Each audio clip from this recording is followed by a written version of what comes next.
Hey guys, Tim Ferris here. Before we jump into this episode, I'm going to do something I very rarely do, and that is to make a direct ask with hat in hand. My brand new book just came out. It is called Tribe of Mentors, subtitle Short Life Advice from the Best in the World. If you like the podcast, you will love this book. I reached out to 130 people who are the best at what they do in sports, investing, business, acting, directing, you name it. We got it. Cryptocurrency, done. And it turned out better than I ever could have expected. Many of my friends think of all my books, it is the easiest to read, the easiest to use. So check it out. Please take a look. I put out so much free material. The podcast is free. The 700 plus blog posts are free. Every once in a while, I put out something like this, and it's not that expensive. So please take a look, tribeofmentors.com. And it does make a great holiday gift or gift for others. There's something for everybody in here. It is really a choose-your-own adventure guide, a buffet of options for improving your life, both in business and in the personal sphere. So take a look. I appreciate you taking a look. tribeofmentors.com or anywhere that books are sold. Optimal minimalism. At this altitude, I can run flat out for a half mile before my hands start shaking. Can I ask you a personal question?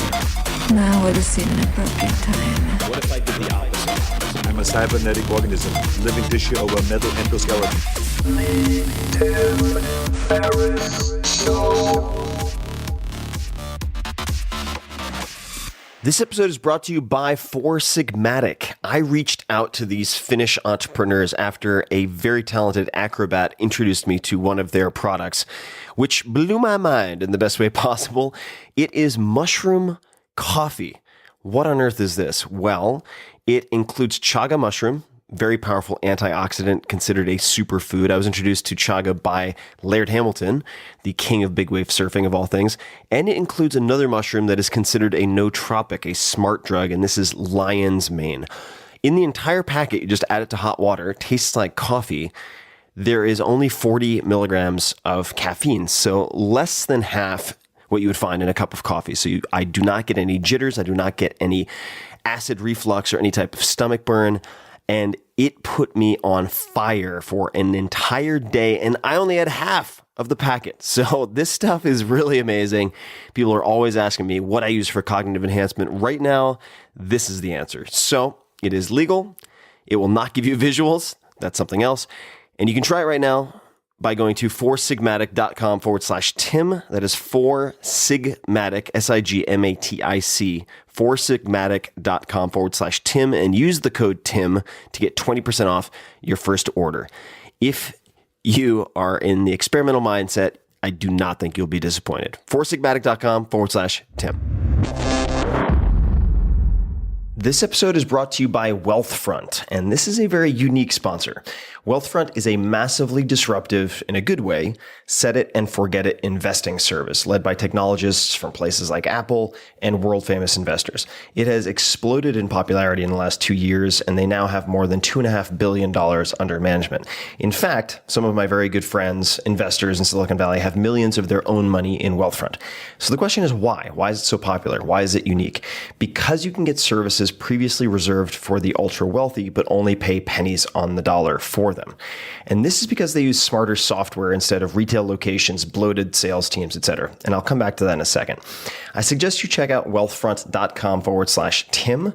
Take the risk assessment quiz, which only takes 2 to 5 minutes, and they'll show you for free exactly the portfolio they'd put you in. And if you just want to take their advice, run with it, do it yourself, you can do that. Or, as I would, you can set it and forget it. And here's why. The value of Wealthfront is in the automation of habits and strategies that investors should be using on a regular basis, but normally aren't. Great investing is a marathon, not a sprint, and little things that you may or may not be familiar with, like automatic tax loss harvesting, rebalancing your portfolio across more than 10 asset classes, and dividend reinvestment add up to very large amounts of money over longer periods of time. Wealthfront, as I mentioned, since it's using software instead of retail locations, etc., can offer all of this at low costs that were previously completely impossible. Right off the bat, you never pay commissions or account fees. For everything, they charge 0.25% per year on assets above the first 15,000, which is managed for free if you use my link, wealthfront.com/Tim. That is less than $5 a month to invest a $30,000 account, for instance. Now, normally when I have a sponsor on this show, it's because I use them and recommend them. In this case, it's a little different.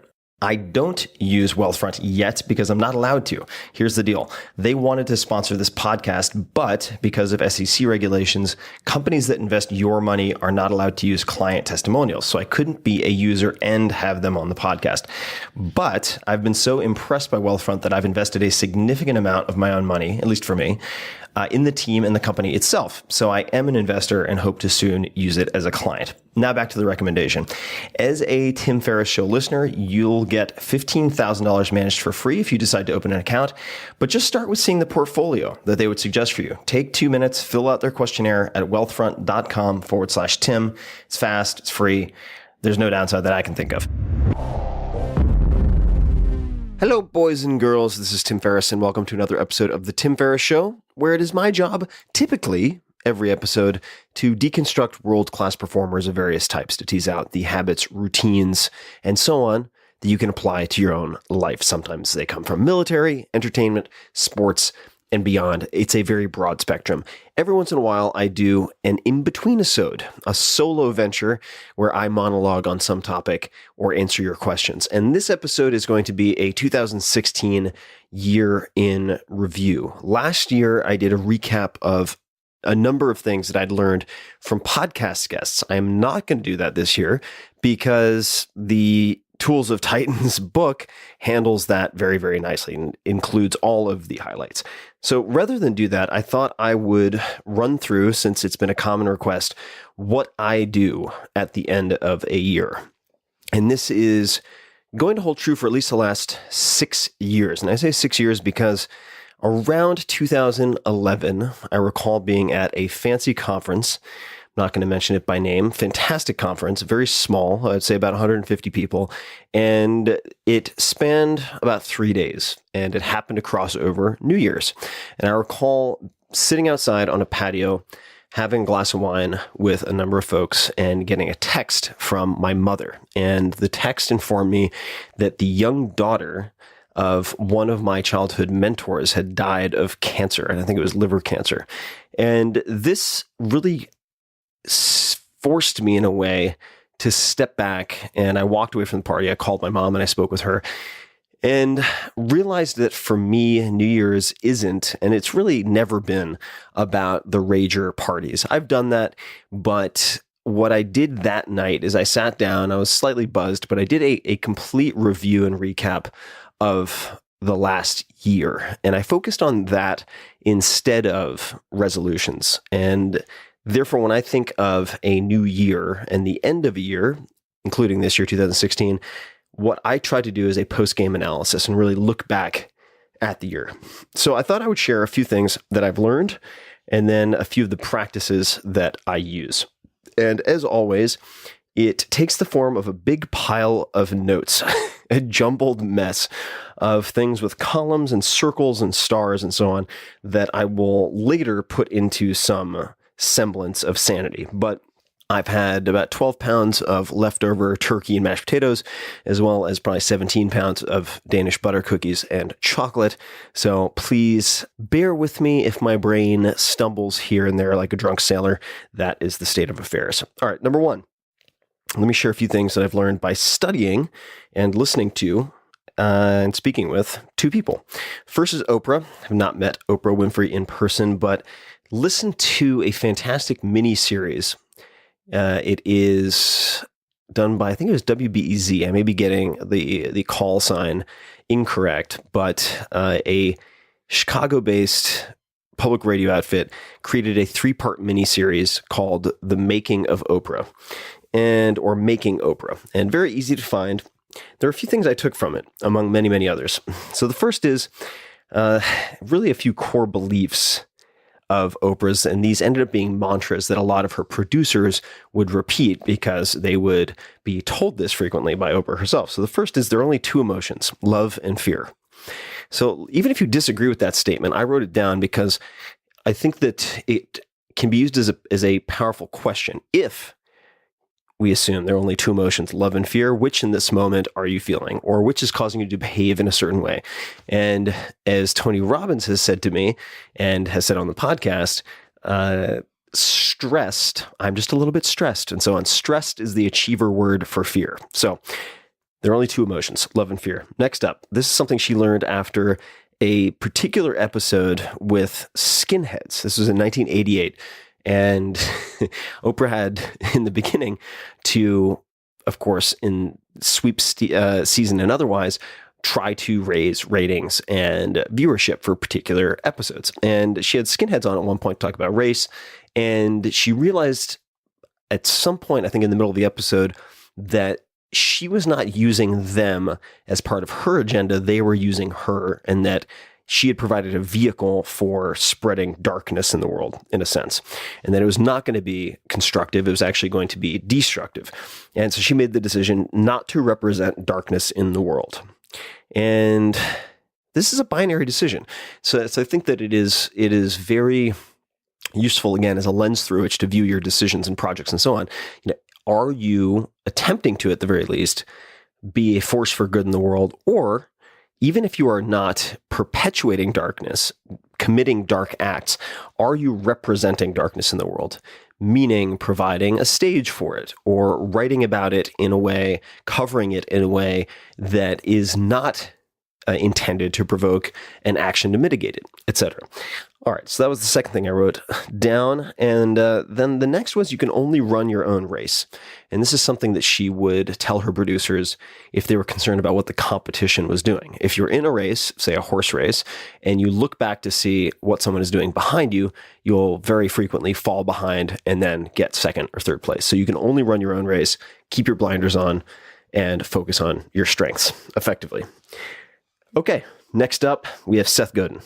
Seth Godin, I've had the pleasure of spending some time with, and these are a few things that he mentioned to me, and this was probably, in fact, at the last Shopify Build a Business competition winner gathering that I took these notes.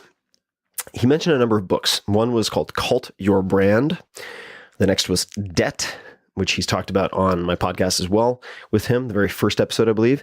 The Gift by Lewis Hyde, and Lewis Hyde has some fantastic other books, including one on trickster mythology, if you're into that type of thing, as I am. Then Understanding Comics, and they're a bunch of random bullets. Kramer Knives, he likes Kramer Knives, Cramer. One of his lines was, doing more is a 4-letter word. And then there were two that really stuck with me. He also was a big fan, and is a big fan, of The Mystery Show, episode number 3. This is a podcast produced by Gimlet Media. Then there are two more. All right. Be happy with 20,000 customers. If you delight them, you'll never lose them, but you will lose them if you try to go for 20 million people.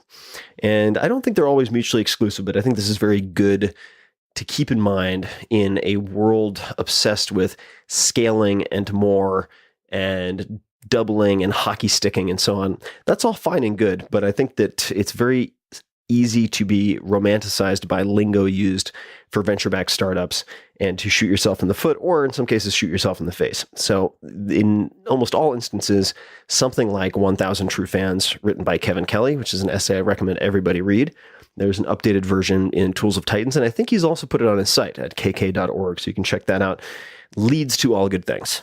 That is a necessary component, whether you want to be a $60+ billion valued startup, or you want to simply make an extra $25,000, $50,000, $100,000 a year. Next, this is perhaps the key, and I circled this several times on this piece of paper that I've kept now for quite some time. And here's the question that he posed. If I had to charge 2 times more, that is, and couldn't do any paid advertising, what would I do instead? So if I were targeting that at you, if you had to charge 2 times what you're currently charging for your product or service and couldn't do any paid advertising, what would you do instead? And this is something I've thought about a lot. And it is a fantastic question. And most of my yearly reviews take the form of a series of questions. And some of them I will bring up, but most of them occur in the 17 questions that changed my life chapter in Tools of Titans, which is also, I put on the blog. So you can find that even if you don't have the book. Just go to 4hourblog.com or search my name, Tim Ferris, 17 questions. It'll pop right up. The review often takes the form of many questions, and this can be one of them. If you had to charge 2 times as much, but couldn't do any paid advertising, what would you do instead?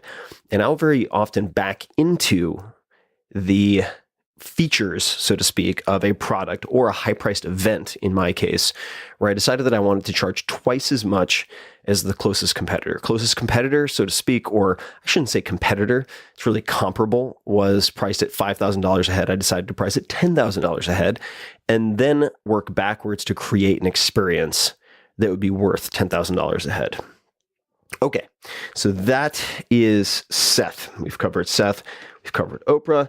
Let's talk about 80-20 analysis. When I look back at my year, and I do this in a very particular way, I will look at my iCal on my Mac, and I will start with Jan 1, in this case of 2016, and go through my entire calendar day by day. And this does not need to take a very long time. It really only takes certainly less than an hour. And I will ask myself 2 questions as filters at the beginning. And then I have a piece of paper, as I do right now, and there's a plus sign at the top of one column and a negative sign at the top of the other. And what I'm looking for is the following. The 20% of activities, experiences, or people who produced 80% or more of my most positive emotions. These are the things that I want, positive emotions and positive outcomes, although they're not always perfectly correlated, right? So the 20% of activities, experiences, or people who produced 80% or more of the most positive emotions I experienced that year. And then on the flip side, you have the 20% of activities, experiences, and people who produced 80% or more of the negative emotions, the stress, the bullshit in your life, the angst, the anger, whatever it might be, that you would want to remove or excise from your life, or at least minimize. And I created my various categories. It turned out I did a very good job in 2016, much more so than in 2014 or 2015 at following my own rules. So what did this mean? This means that I had a lot more in the positive category because I'd identified patterns in the past. So I take these, I look at these experiences and then I try to spot patterns. What are the commonalities? For instance, in my positive column for this past year, I have a trip to South America to do an acro yoga intensive training course. I have a family trip in June, which was to Paris, where I took my parents to Paris for a month because my mom had never been. My dad hadn't been since the 60s. A ski trip to Montana with friends. An elk hunt, which was in Colorado with 3 very close friends. Didn't end up getting an elk, but that's kind of beside the point. And then the Easter Island trip with Peter, Tia, David Sabatini, and Nav Chantel. And if you look at the commonalities here, there are a few elements. So I have extended trips off the grid, all right, meaning no social media, no email, etc. Physical component, some form of rigorous daily movement or exercise, and time with family and close friends. All right. So, and there are a few other things. If you looked at positives, looking at the negative space for the positives, no startup investing. So I followed my own decision to retire effectively from startup investing, which you can read about ad nauseum if you just search my name and startup vacation. And then lots of empty space. I'd blocked out lots of empty space in my calendar so that I would have the maneuverability and space to change direction or say hell yes to the few things that I wanted to along the lines of Derek Sivers. All right, so those are a few of the things I did right. So this year now, let me add one more thing. Before taking an action step, and I'll explain what that step is, I also asked a number of people very close to me, what do you think I should do more of in 2017 and less of in 2017? What should I do more of and what should I do less of? And there were some general responses that you could receive from multiple people, like do less of whatever you view to be a chore or an obligation. Okay. And we'll talk about how you might do less of those things.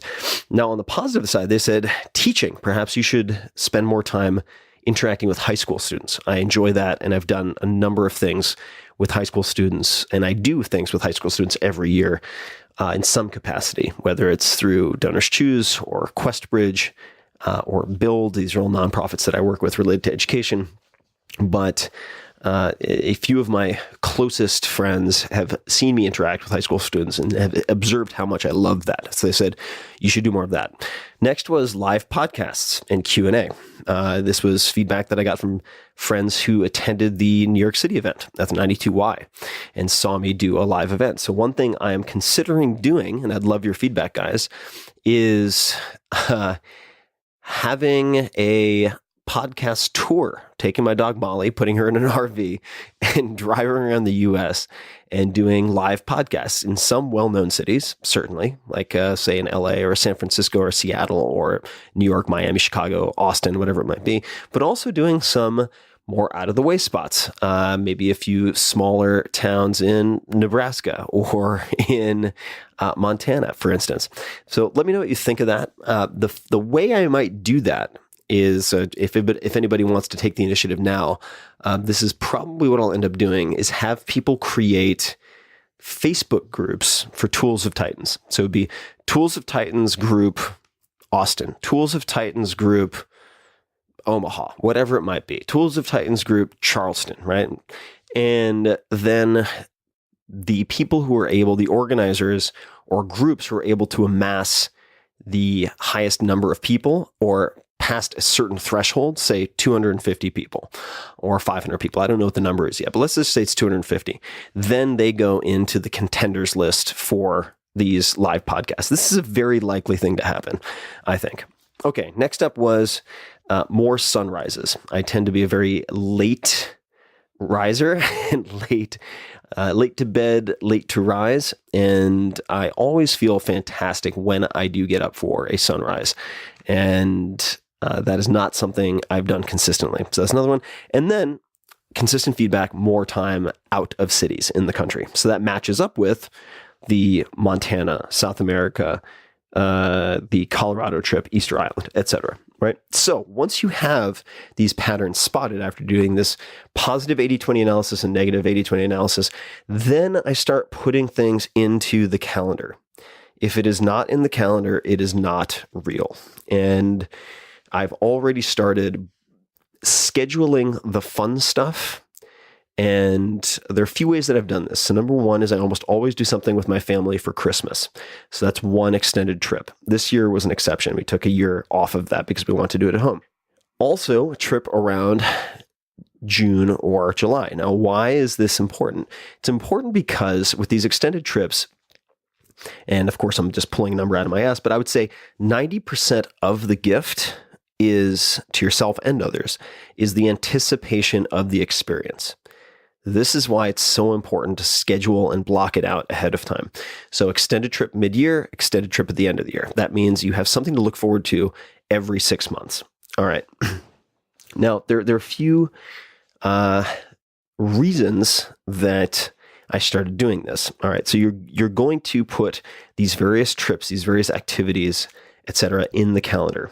And one of the reasons I started focusing on these types of in advance purchases was because I read a book, and I would give it really a 7 out of 10. There are aspects of the book that I perhaps disagree with, but I'll get to that. And the title of the book is Happy Money. All right, Happy Money. Subtitle: The Science of Happier Spending. And this is by Elizabeth Dunn and Michael Norton.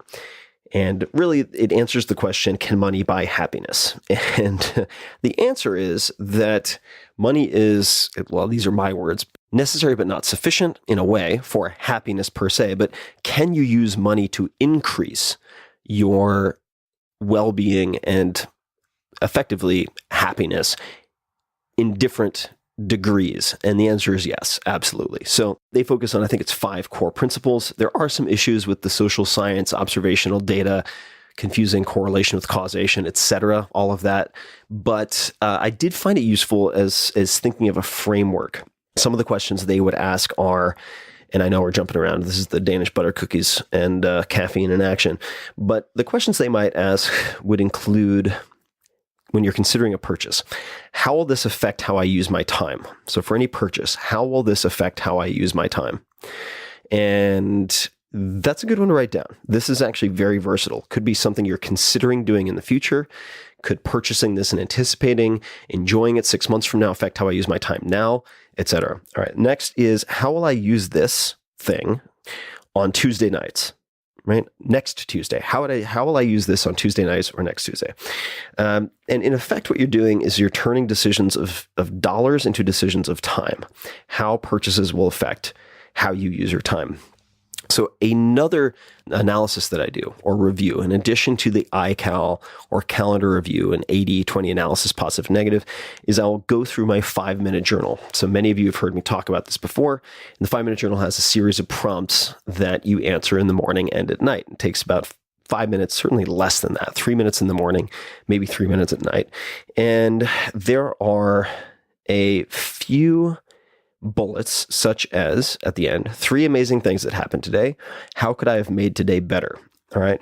And if you go, I am grateful for at the very top. And when you go through your logs and you read your entries, which are 1 page apiece in the 5-minute journal, you will spot patterns.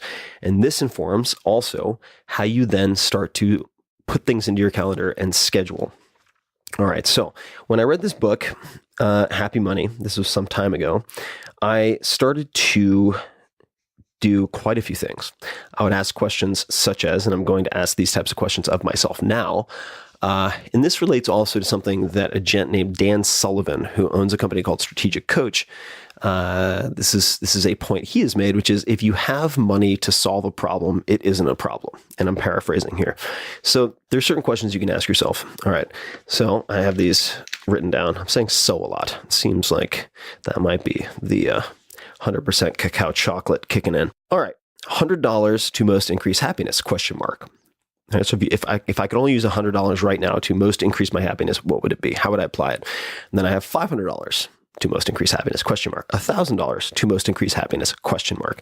And last year, some of the answers were gymnastics rack. That is a stall bar or a stall wall, a la gymnastic strength training, as well as pads. These are sort of rollout gymnastics mats, effectively, for doing acro yoga and so on. And I did purchase these things, and they did dramatically improve both my physical well-being and just general psychological well-being. So direct translation, check, check. They both really worked. Okay.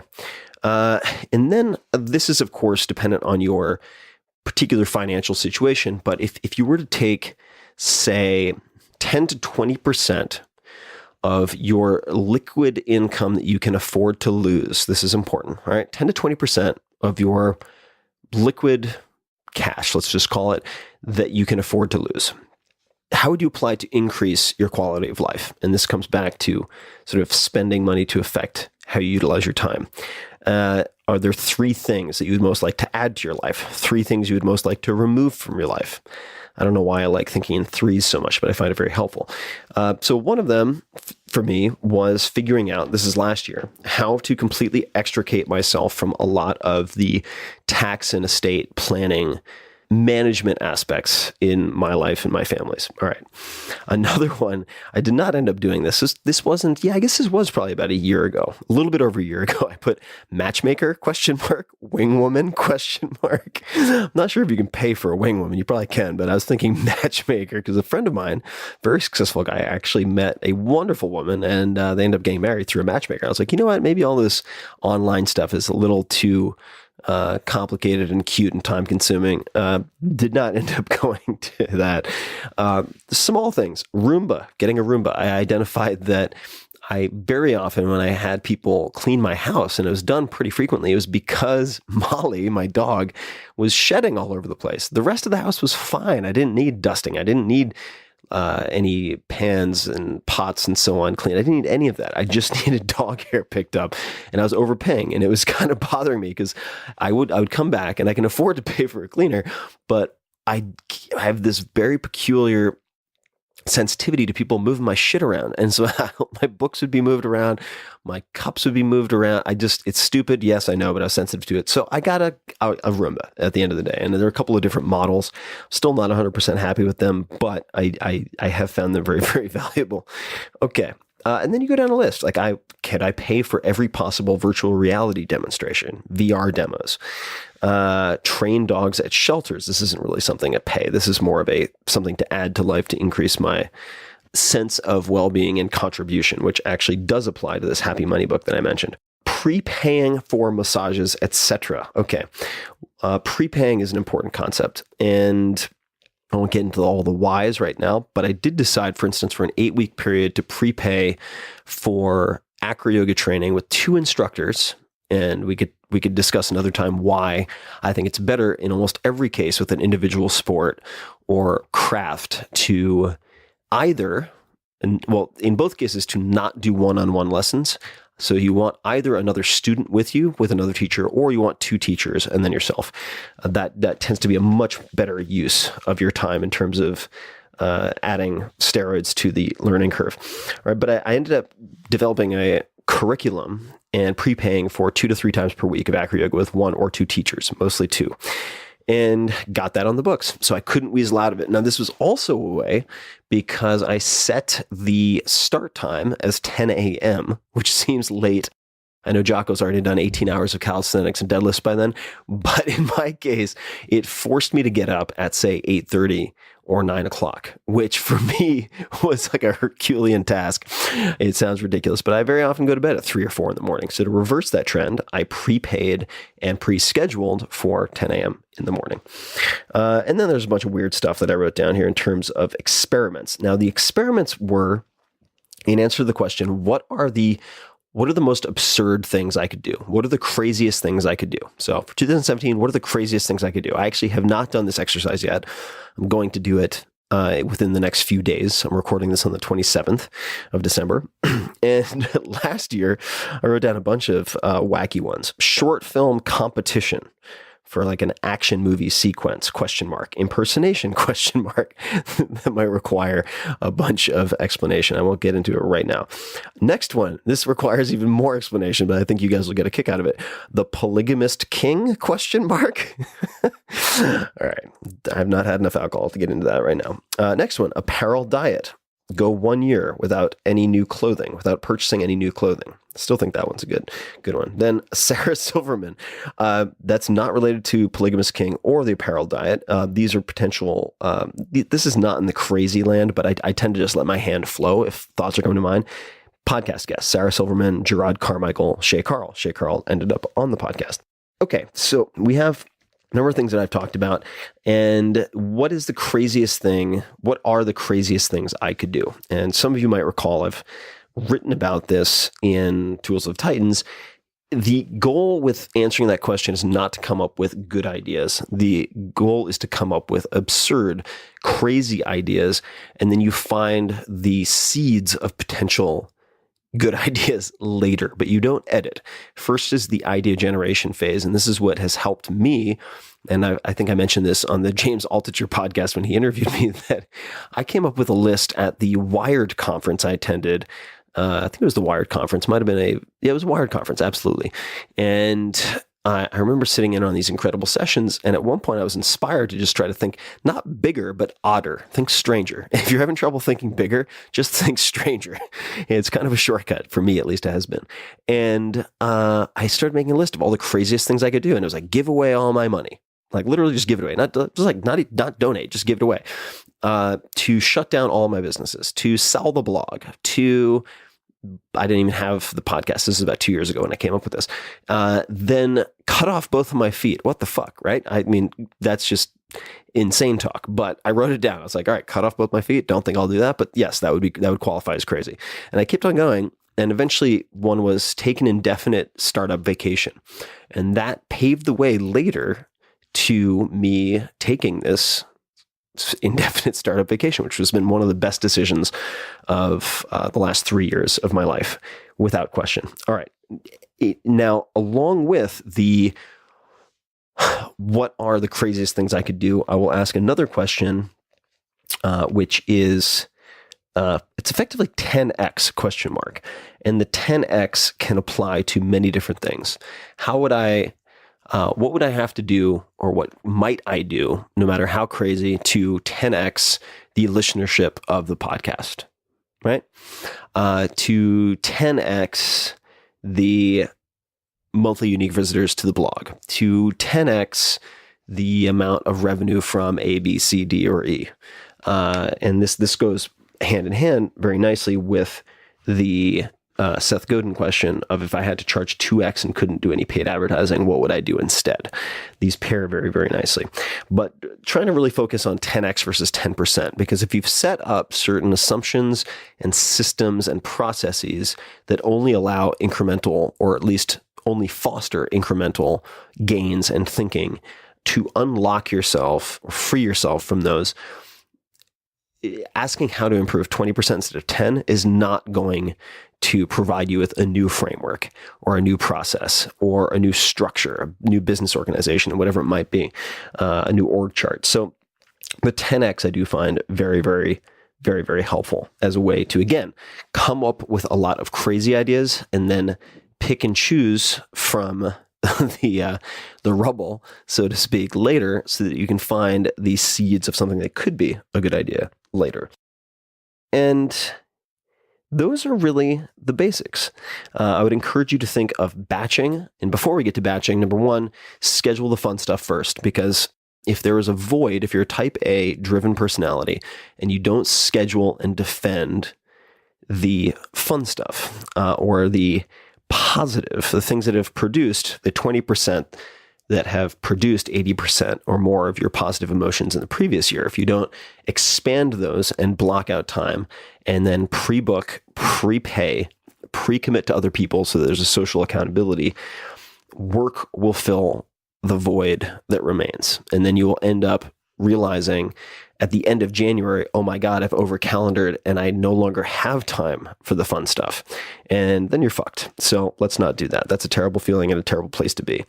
And those are really the basics of how I think about the year. I'm not going to bore everybody by going through the 17 questions that I go into at great length, both on the blog and in Tools of Titans. So again, if you want to search 17 questions, Tim Ferris, you can find it there. A few things that I'm thinking about though, and I would love your feedback on. So the first is, again, this live podcast tour idea. And I might combine it with like acro yoga play parties, not to be confused with other play parties. Jam sessions, maybe a better way to put it, throughout the US. I think it'd be really fun to combine those two. Not everybody who would attend would do the acro. Those would be kind of like two separate activities, but that would, again, provide me with the physical component along with the intellectual stimulation and fun of doing these live podcasts. And the way I'll probably select cities will be by identifying Facebook groups. So Tools of Titans group, fill in the blank. Doesn't matter. Trenton, Portland, Maine, it doesn't have to be one of the major cities. And if it gets up to a reasonable size, let's just say 250 or more people, then that might end up being a stop on the tour. That's probably how I will go about it. The second thing that I'm thinking of doing that I'd love to get your feedback on, and when I say I'd love your feedback, just let me know on Twitter or on the blog post, in the blog post comments for this podcast. And you can find the show notes and everything for this at 4hourworkweek.com/podcast, or you can hit me on Twitter at tferris, TFERRISS, is more month-long experiments. Now, some of you may remember Knob Nom, which was no booze, no masturbation for 30 days, where we had, I believe, almost 10,000 people actually log in and participate in a sort of community accountability fashion on Coach.me, which was amazing. And a lot of people got a tremendous amount out of that. The next experiment I was thinking about doing And if people would like to do more of this, let me know. But potentially in January, doing a knock knock. I'm so dumb. I find these things so amusing. Knock knock. NOC, NOC. No carbs, no complaining. So it would be effectively slow carb diet. And there are some allowances for carbs on cheat day and so on, but no carbs, no complaining would be a month-long version of the 21-day no complaint challenge that I've done before for myself. I've never done it with a large group, and I think it would be even better. I think it would be easier, in fact, in some respects, when you're doing it with a group, knowing that thousands or tens of thousands of people are doing it right alongside you. So no carbs, no complaining, knock, knock. I was going to make it no caffeine, no complaining, or no coffee, no complaining. But that, I think, if you lose the coffee, people start bitching pretty quickly. So maybe asking too much, but no carbs, no complaining. And then maybe we get rid of the coffee or the caffeine. Let me know what you think. And that is really about it, guys. I've had such a lovely 2016. I just have nothing but love for you guys. It's been incredible what this podcast has allowed me to do. It's been incredibly entertaining, educating, and life-affirming to join you guys like this and to interview people I find fascinating and try to share them with you. It's really one of the most gratifying experiences that I get to have on a regular basis. So thank you for listening. I really appreciate it. And I wish you and yours nothing but the best for 2017. May you find much joy, deep wisdom, and many pleasant surprises. And I think I'll leave it at that.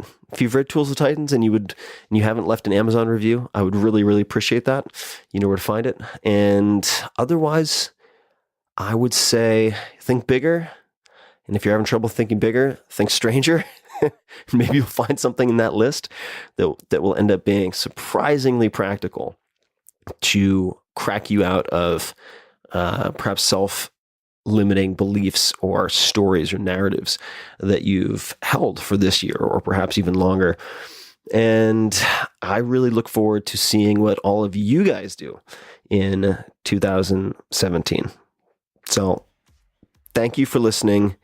And until next time, this is Tim Ferris giving you a big virtual hug, and I'll talk to you soon. Hey guys, this is Tim again. Just a few more things before you take off.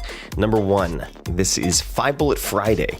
Do you want to get a short email from me? Or would you enjoy getting a short email from me every Friday that provides a little morsel of fun before the weekend? And 5 Bullet Friday is a very short email where I share the coolest things I've found or that I've been pondering over the week. That could include favorite new albums that I've discovered. It could include gizmos and gadgets and all sorts of weird shit that I've somehow dug up in the world of the esoteric as I do.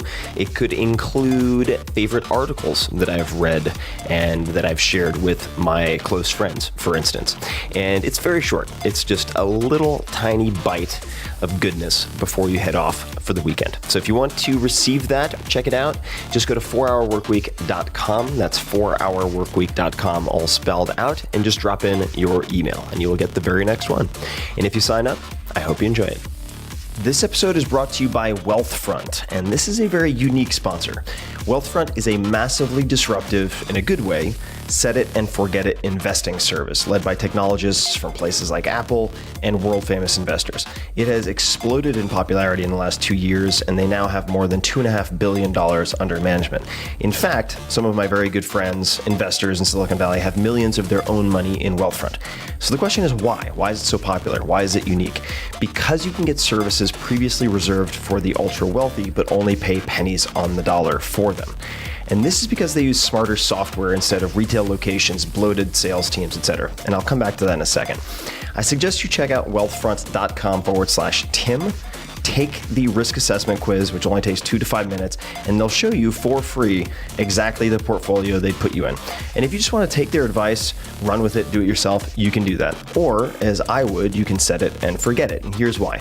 The value of Wealthfront is in the automation of habits and strategies that investors should be using on a regular basis, but normally aren't. Great investing is a marathon, not a sprint, and little things that you may or may not be familiar with, like automatic tax loss harvesting, rebalancing your portfolio across more than 10 asset classes, and dividend reinvestment add up to very large amounts of money over longer periods of time.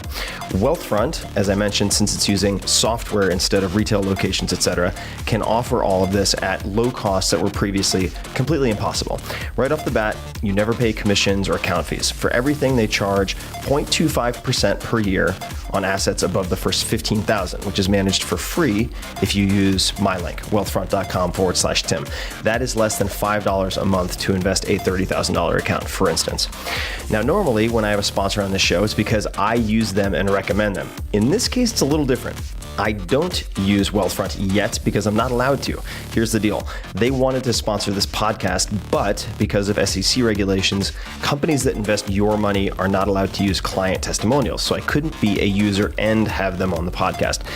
But I've been so impressed by Wealthfront that I've invested a significant amount of my own money, at least for me, in the team and the company itself. So I am an investor and hope to soon use it as a client. Now back to the recommendation.